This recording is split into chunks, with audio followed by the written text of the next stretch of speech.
Teman-teman, kali ini kita akan membahas tentang sosok yang menjadi teladan kesabaran sepanjang masa. Dia adalah Nabi Ayyub alaihissalam. Beliau seorang nabi yang kesabarannya telah menjadi perumpamaan bagi banyak orang. Bahkan ketika seseorang diuji dengan cobaan berat, seringkali ia berkata, "Ya Allah, berikan aku kesabaran seperti Nabi Ayyub." Seperti apa kisah detailnya? Yuk kita simak episode berikut ini.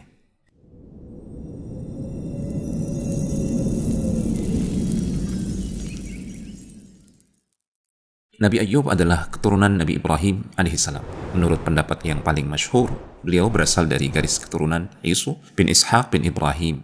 Hal ini ditegaskan dalam firman Allah Subhanahu wa taala dalam surat Al-An'am ayat yang ke-84. Dan dari keturunannya Ibrahim ada Daud, Sulaiman, Ayyub, Yusuf, Musa dan Harun. Nabi Ayyub alaihissalam disebutkan 4 kali di dalam Al-Quran. Sebagian besar ulama sepakat bahwasanya beliau adalah seorang nabi.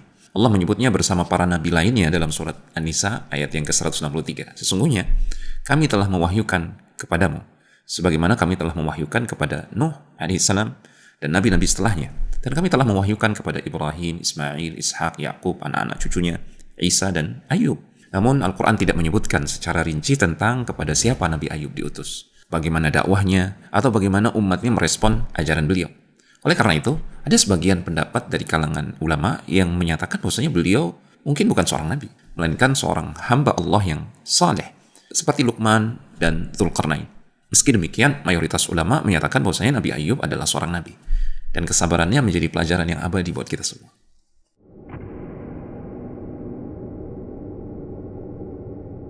Teman-teman, Nabi Ayyub alaihissalam dikenal sebagai seorang nabi yang tinggal di daerah Hauran, wilayah yang berada di Syam. Namanya begitu erat dengan kesabaran karena beliau menghadapi cobaan yang luar biasa, terutama pada jasadnya. Nabi Ayyub alaihissalam mengalami ujian yang tidak mudah. Bahkan dikatakan beliau adalah salah satu nabi yang paling berat ujiannya. Pertama, disebutkan bahwasanya Nabi Ayyub alaihissalam sebelumnya adalah seorang yang sangat kaya. Beliau memiliki harta melimpah dari berbagai jenis seperti tanah yang luas, ladang subur, hewan ternak yang banyak, emas, perak, dan kekayaan lainnya. Beliau juga dikaruniai banyak anak serta keluarga besar yang bahagia. Namun Allah Subhanahu wa taala mengujinya dengan mengambil semua itu. Yang kedua, cobaan yang beliau hadapi tidak berhenti di situ.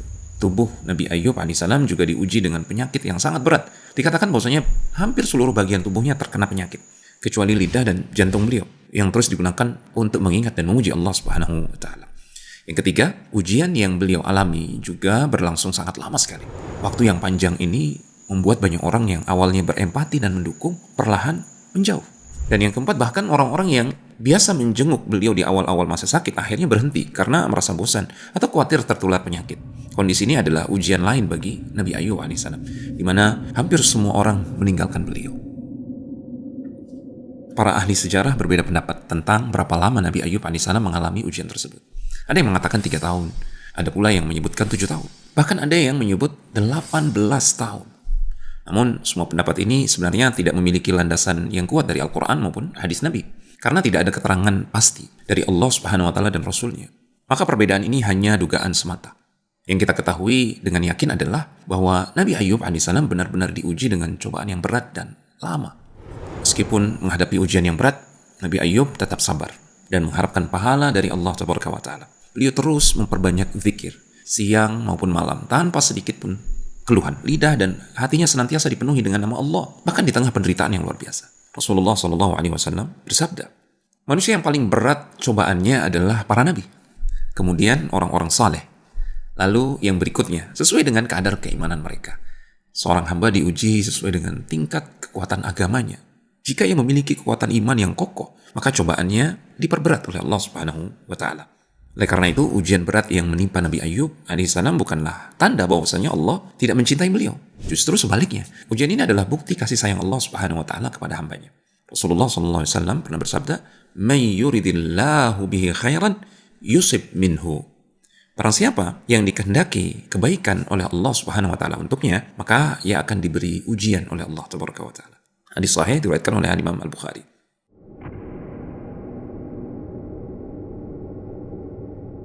Meskipun berada dalam keadaan yang sangat sulit, Nabi Ayyub tidak serta-merta memohon kepada Allah Subhanahu wa taala untuk segera menghilangkan derita yang beliau alami. Beliau memilih bersabar dan menyerahkan segalanya kepada kehendak Allah Subhanahu wa taala. Ini adalah pilihan yang dibolehkan dalam Islam. Itu bersabar sambil mengharapkan pahala dari Allah Subhanahu wa taala tanpa langsung meminta agar ujian itu diangkat. Namun, bukan berarti berdoa agar ujian segera diangkat tidak diperbolehkan. Seorang hamba juga dapat berdoa kepada Allah Subhanahu wa taala untuk kesembuhan atau kemudahan dalam menghadapi kesulitan. Hal ini adalah bagian dari bentuk tawakal kepada Allah Subhanahu wa taala. Diriwayatkan bahwasanya Nabi Ayub alaihissalam pernah berkata, "Aku ini telah hidup selama 70 tahun dalam keadaan sehat. Apakah terlalu berat bagiku untuk bersabar selama 70 tahun dalam keadaan sakit?" Pernyataan ini menunjukkan betapa besar kesadaran beliau tentang hikmah di balik setiap ujian. Ungkapan ini bukanlah ungkapan orang yang merasa tidak butuh kesembuhan dari Allah Subhanahu wa taala. Tidak sama sekali. Ungkapan tersebut lebih kepada ungkapan rasa syukur dan pengakuan akan nikmat Allah Subhanahu wa taala yang jauh lebih besar dibandingkan dengan cobaan yang diberikannya.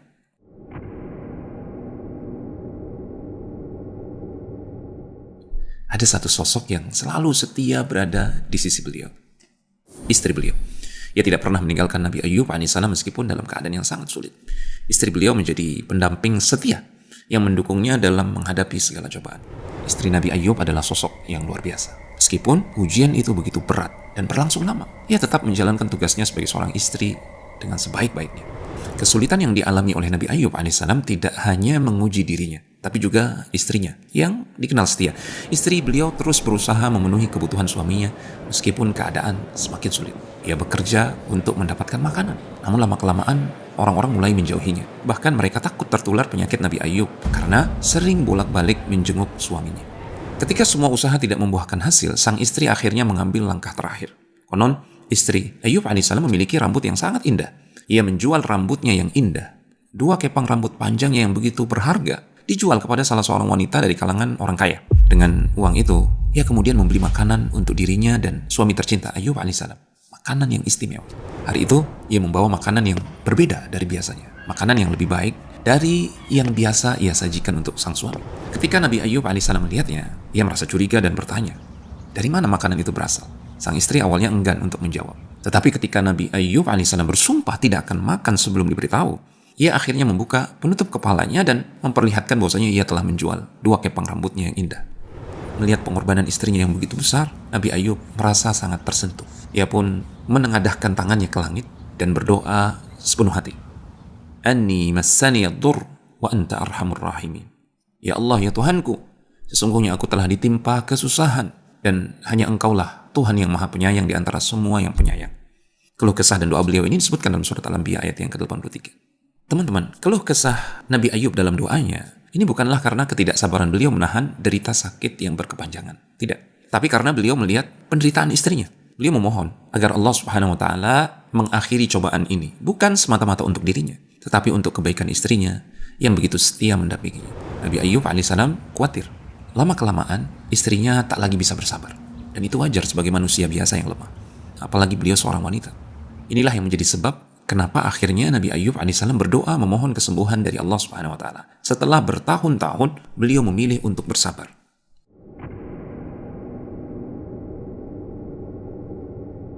Teman-teman, di tengah cobaan panjang yang dialami oleh Nabi Ayub alaihissalam muncul ujian lain berupa perkataan yang menyakitkan dari 2 orang sahabat dekatnya. Kedua sahabat ini sering mengunjungi beliau. Tetapi pada suatu hari, salah seorang dari mereka berkata, "Demi Allah, Ayub pasti telah melakukan dosa besar yang tidak pernah dilakukan oleh siapapun di dunia ini. Sudah 18 tahun berlalu, dan Tuhannya, Allah Subhanahu wa taala tidak menunjukkan belas kasihan dengan mengangkat penderitaannya." Ucapan tersebut terdengar oleh Nabi Ayub alaihissalam, dan itulah yang membuat beliau merenung dalam-dalam. Namun, bukan rasa tersinggung atau kurangnya kesabaran yang mendorong Nabi Ayub alaihissalam bereaksi, melainkan rasa kasih sayang kepada sahabatnya. Nabi Ayub khawatir jika sahabatnya terus berprasangka buruk seperti itu, ia akan terjerumus dalam dosa besar karena memfitnah tanpa dasar. Keimanan Nabi Ayub alaihissalam yang kokoh membuatnya lebih memikirkan keselamatan iman sahabatnya dibandingkan penderitaannya sendiri. Maka dengan hati yang tulus, Nabi Ayub alaihissalam merendahkan diri di hadapan Allah Subhanahu wa taala dan bersujud dengan sepenuh hati. Dalam sujudnya, beliau memanjatkan doa. Ya Allah, demi kemuliaan-Mu, aku tidak akan mengangkat kepalaku sampai Engkau menghilangkan penderitaan yang menimpaku.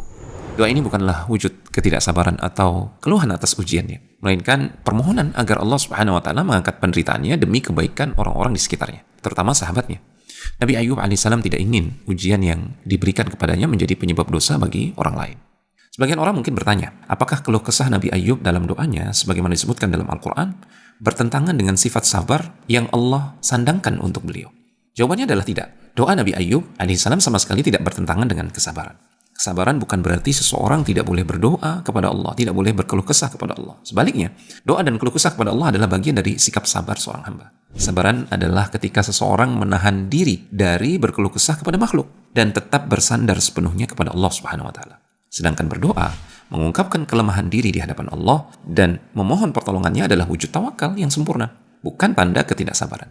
Nah, Nabi Ayub alaihissalam tidak pernah mengeluhkan penderitaannya kepada manusia.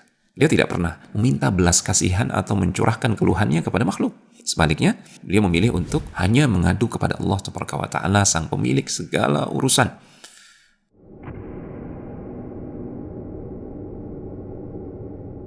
Ketika masa ujian Nabi Ayub alaihissalam mencapai puncaknya, datanglah pertolongan Allah Subhanahu wa taala yang penuh hikmah. Nabi Ayub alaihissalam disebutkan bahwasanya beliau memiliki kebiasaan keluar untuk suatu keperluan, dan setiap kali beliau selesai dari keperluannya, istrinya akan memegang tangan beliau untuk menuntun beliau kembali ke rumah. Namun pada suatu hari istrinya terlambat menemuinya di tempat biasa. Pada saat itu Allah Subhanahu wa taala mewahyukan kepada Nabi Ayub alaihissalam, "Hentakkanlah kakimu, inilah air yang sejuk untuk mandi dan untuk minum." Nabi Ayub alaihissalam kemudian menghentakkan kakinya ke tanah sebagaimana diperintahkan oleh Allah Subhanahu wa taala. Dan dari hentakan itu muncul mata air yang memancar. Disebutkan ada 2 mata air. Allah Subhanahu wa taala memerintahkan Nabi Ayub untuk mandi dengan mata air yang satu dan minum dengan mata air yang kedua. Dan subhanallah, Allah Tabaraka wa taala menjadikan air itu sebab kesembuhan bagi seluruh penderitaan yang dialami oleh Ayub alaihissalam. Baik penyakit yang sifatnya fisik maupun penyakit yang sifatnya cobaan dalam batin beliau.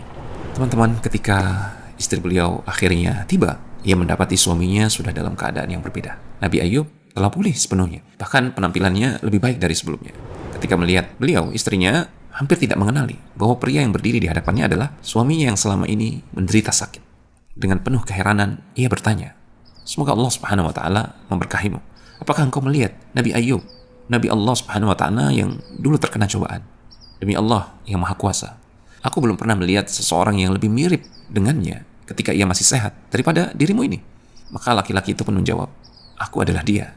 Aku adalah Nabi Allah yang dahulu menderita cobaan itu. Aku adalah Ayub suamimu." Jawaban itu tentu saja membuat istrinya terharu dan bersyukur atas mukjizat yang diberikan Allah Subhanahu wa taala untuk suaminya.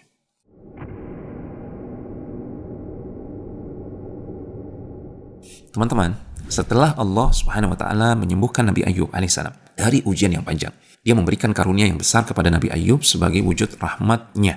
Allah Subhanahu wa taala berfirman, "Dan kami anugerahkan kepadanya, kepada Ayub, keluarganya, dan kami lipat gandakan jumlah mereka sebagai rahmat dari kami dan pelajaran bagi orang-orang yang mempunyai akal pikiran." Terdapat beberapa penafsiran mengenai makna ayat ini. Menurut sebagian pendapat, Allah Subhanahu wa taala mengembalikan keluarga Nabi Ayub yang telah wafat dengan menghidupkan mereka kembali. Selain itu, Allah juga memperbanyak jumlah keturunannya sehingga beliau mendapatkan berkah 2 kali lipat. Pendapat lain menyebutkan bahwasanya Allah Subhanahu wa taala menjadikan istri Nabi Ayub muda kembali sehingga istrinya lebih kuat untuk bisa mendampingi Nabi Ayub alaihissalam dalam menjalani kehidupan dan kembali memberikan keturunan yang banyak buat Ayub alaihissalam. Ada pula pendapat yang menyebut bahwasanya Allah Subhanahu wa taala memberikan pahala besar kepada Nabi Ayub alaihissalam atas kesabarannya melalui berkah pada keluarga yang masih bersamanya. Selain itu, Allah menjanjikan pertemuan kembali dengan keluarganya yang telah tiada di surga sebagai bentuk balasan terbaik di akhirat.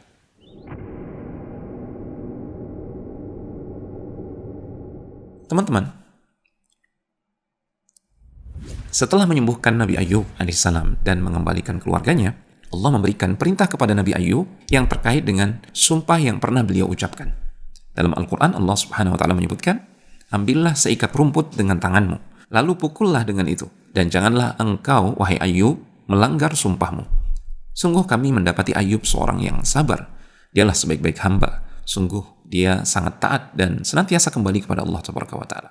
Menurut beberapa riwayat, Nabi Ayub alaihissalam pernah bersumpah untuk memukul istrinya sebanyak 100 kali. Alasannya beragam. Tetapi tidak ada yang pasti kecuali bahwa sumpah itu terkait dengan suatu kejadian yang membuat Nabi Ayub alaihissalam merasa perlu menegakkan prinsip kebenaran. Beberapa riwayat menyebutkan sumpah itu gara-gara istrinya menjual rambutnya. Sementara riwayat lain menyebutkan bahwasanya syaitan datang menggoda istri Ayub dengan mengatakan, "Jika aku bisa menyembuhkan suamimu, maukah kamu mengatakan bahwasanya akulah yang menyembuhkannya?" Sang istri kemudian menjawab, saya akan tanya dulu kepada Ayub. Saat ia mengabari Ayub alaihissalam suaminya, maka Nabi Ayub marah besar. Kok bisa-bisanya dia tidak langsung menolak hal tersebut? Karena jelas-jelas yang kuasa menyembuhkan penyakit hanya Allah Subhanahu wa taala semata. Hal inilah yang kemudian menjadikan Ayub bersumpah untuk memukul istrinya 100 kali. Namun semua kisah ini berasal dari kisah Israiliyat, sehingga kita tidak perlu meyakininya secara mutlak. Yang pasti Allah Subhanahu wa taala di dalam Al-Qur'an memberikan solusi kepada Nabi Ayub alaihissalam untuk menunaikan sumpahnya tanpa harus menyakiti istrinya. Karena istrinya selama ini begitu setia, begitu baik. Nah, seperti apa solusi dari Allah Subhanahu wa taala? Allah Subhanahu wa taala memerintahkan Nabi Ayub untuk mengambil seikat rumput kering yang berisi 100 helai. Lalu Allah memerintahkan beliau untuk memukul istri beliau sekali pukulan dengan rumput tersebut. Dengan cara ini, Nabi Ayub dapat menepati sumpahnya tanpa harus menyakiti istrinya.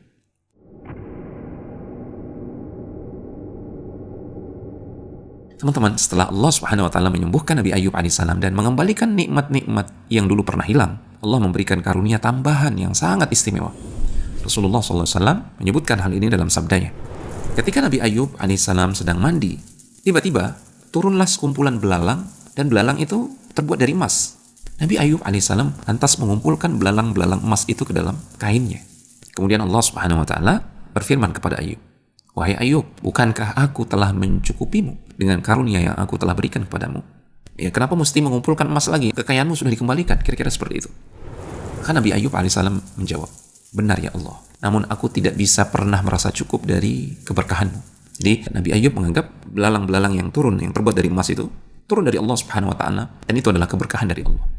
Meskipun Nabi Ayub telah menunjukkan kesabaran yang luar biasa dan Allah telah memberinya kecukupan, beliau tetap merasa bahwa tidak ada batas dalam menerima berkah dari Allah Subhanahu wa taala. Ucapan beliau yang mengatakan, tetapi aku tidak bisa merasa cukup dari keberkahanmu ya Allah, menunjukkan bahwasanya betapa beliau mengakui kebutuhan yang mutlak kepada Allah Subhanahu wa taala.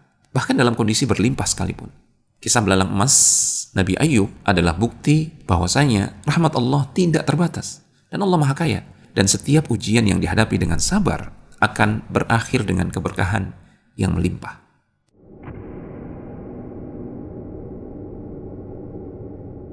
Teman-teman, kisah Nabi Ayub alaihissalam seringkali disertai dengan tambahan-tambahan cerita yang tidak memiliki dasar yang jelas. Beberapa riwayat menyebutkan hal-hal yang berlebihan, seperti tubuh beliau yang membusuk hingga mengeluarkan bau tidak sedap, atau dagingnya yang habis hingga tersisa tulang dan urat saja.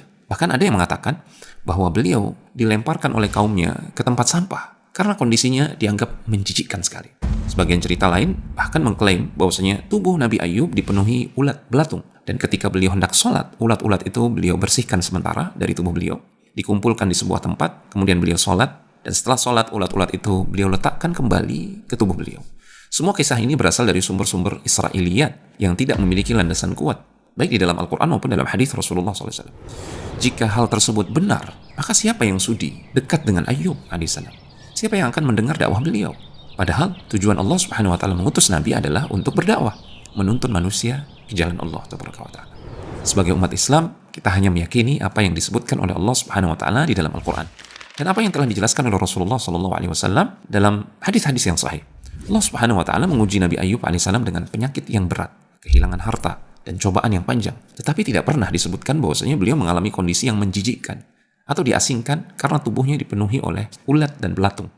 Hakikat ujian Nabi Ayub alaihissalam terletak pada kesabarannya dalam menghadapi penyakit yang berat, bukan pada kondisi fisiknya yang dilebih-lebihkan dalam cerita-cerita Israiliyat. Imam Abu Bakar Ibnul Arabi rahimahullah ta'ala, beliau pernah mengatakan, tidak ada yang sahih tentang kisah penyakit yang menimpa Nabi Ayub alaihissalam kecuali apa yang Allah kabarkan di dalam dua ayat. Yang pertama dalam surat Al-Anbiya ayat yang ke-83, dan yang kedua adalah dalam surat Shad ayat yang ke-41. Di dalam kedua ayat tersebut tidak disinggung sama sekali jenis penyakit yang menimpa Ayub alaihissalam. Hanya disebutkan bahwasanya beliau ditimpa oleh penyakit yang berat dan bahwa setan telah mendatangkan kemudaratan pada beliau. Inilah yang sahih dan dapat dijadikan pedoman. Segala kisah lain yang berasal dari Israiliyat dan cenderung memberi kesan negatif pada kehormatan seorang nabi sama sekali tidak dapat dijadikan rujukan dan justru layak untuk ditinggalkan.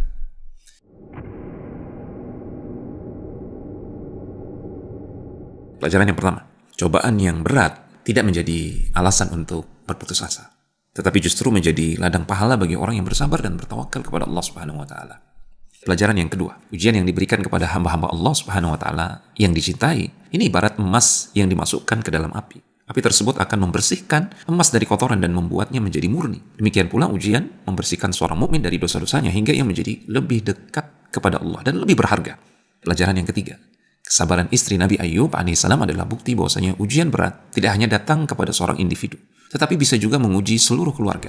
Dalam hal ini, istri Nabi Ayub menjadi teladan bagi kita semua bahwasanya mendukung pasangan dalam suka maupun duka adalah bagian dari iman dan kesetiaan. Pelajaran yang keempat, pelajaran besar bagi kita semua. Bahwasanya ketika dunia terasa sempit dan tidak ada tempat untuk berlari, tidak ada tempat yang lebih baik untuk bersandar selain kepada Allah Subhanahu wa taala. Allah Subhanahu wa taala berfirman, وَلَنَبْلُوَنَّكُمْ بِشَيْءٍ مِّنَ الْخَوْفِ وَالْجُوعِ وَنَقْصٍ مِّنَ الْأَمْوَالِ وَالْأَنفُسِ وَالثَّمَرَاتِ وَبَشِّرِ الصَّابِرِينَ الَّذِينَ إِذَا أَصَابَتْهُمْ مُصِيبَةٌ قَالُوا إِنَّا لِلَّهِ وَإِنَّا إِلَيْهِ رَاجِعُونَ أُولَٰئِكَ عَلَيْهِمْ صَلَوَاتٌ مِّن رَّبِّهِمْ وَرَحْمَةٌ وَأُولَٰئِكَ هُمُ الْمُهْتَدُونَ. Dan sungguh kami akan menguji kalian dengan sedikit rasa takut, kelaparan, kekurangan harta, jiwa, dan buah-buahan. Maka sampaikanlah kabar gembira kepada orang-orang yang sabar menghadapi ujian tersebut. Mereka adalah orang-orang yang apabila ditimpa musibah, mereka mengucapkan inna lillahi wa inna ilaihi raji'un. Sesungguhnya kami ini adalah milik Allah Subhanahu wa taala dan hanya kepadanya kami akan kembali. Mereka itulah yang akan meraih keberkahan yang sempurna dan rahmat dari Tuhan mereka. Dan mereka itulah orang-orang yang akan mendapatkan petunjuk. Teman-teman, jika kita mencermati ayat ini, sungguh kisah Nabi Ayub alaihissalam adalah gambaran sempurna dari orang yang sabar. Sebagaimana yang dijelaskan dalam ayat ini. Beliau menerima ujian dengan penuh kesabaran dan ketabahan. Dan pada akhirnya, beliau pun berdoa kepada Allah Subhanahu wa taala penuh harap untuk mendapatkan rahmat dan petunjuk Allah Subhanahu wa taala. Pelajaran yang kelima, ujian yang kita hadapi tidak hanya berdampak pada diri kita sendiri, tapi juga bisa mempengaruhi orang lain. Kesabaran dan kepedulian Nabi Ayub alaihissalam mengingatkan kita bahwasanya dalam setiap cobaan kita tetap harus memikirkan kebaikan untuk sesama. Doa kepada Allah Subhanahu wa taala bukanlah tanda kelemahan, tetapi bentuk kasih sayang yang mendalam kepada orang-orang yang kita cintai. Pelajaran yang keenam, kisah ini mengajarkan kepada kita bahwasanya tidak ada ujian yang berlangsung tanpa akhir. Semuanya pasti akan berakhir. Ketika kita bersabar dan bertawakal, maka pertolongan Allah Subhanahu wa taala akan datang pada waktu yang paling tepat. Kesembuhan Nabi Ayub alaihissalam melalui mata air yang penuh berkah adalah bukti bahwasanya Allah Subhanahu wa taala tidak pernah meninggalkan hambanya yang bersabar dan terus bertawakal bersandar kepadanya. Mukjizat ini juga menunjukkan bahwasanya ketaatan dan keyakinan kepada Allah Subhanahu wa taala dapat mengubah penderitaan menjadi kebahagiaan dan cobaan menjadi ladang pahala yang luar biasa. Nabi Ayub alaihissalam adalah teladan terbaik dalam menghadapi ujian hidup dengan sabar, syukur, dan tawakal kepada Allah Tabaraka wa taala. Pelajaran yang ketujuh, kisah Nabi Ayub alaihissalam adalah bukti bahwa ujian dan penyakit adalah bagian dari cara Allah Subhanahu wa taala mendidik dan menyucikan hambanya.